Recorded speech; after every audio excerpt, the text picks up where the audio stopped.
Это простая? Минералка там на этом, на скрине осталась.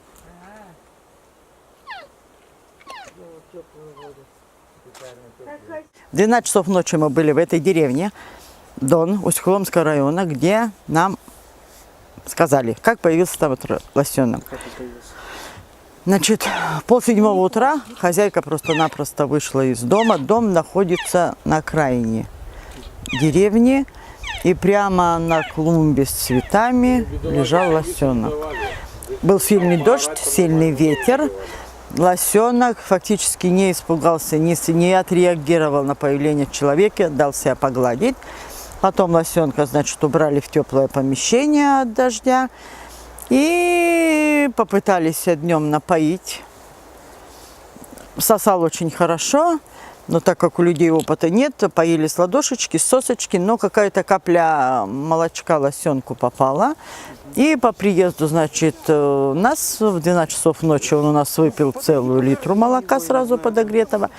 Потом, значит, быстро машину обустроили для перевозки, постелили сено, сделали малюсенькую дозу обездвиживающего именно для погрузки.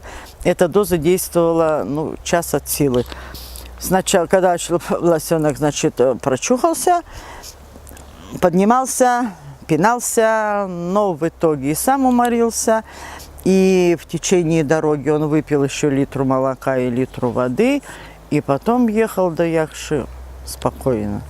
Где-то вставал, а так просто спал, реагировал, если отходил человек от него, потому что ему надо разговаривать. Головку ложил на ладошку постоянно, она тепленькая, она мягонькая. И, значит, в 1:30 ночи мы выехали из села Дон, а в начале 11-го, 1 июня мы привезли лосенка уже на ферму, где он себя ведет довольно-таки спокойно.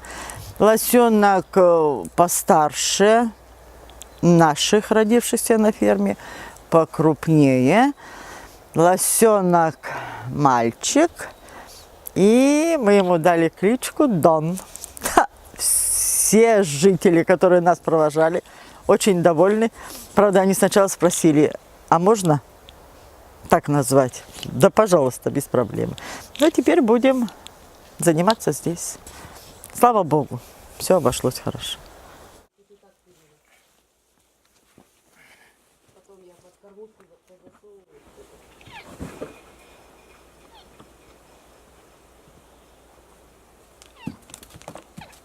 Ну, ты что, спотыкач?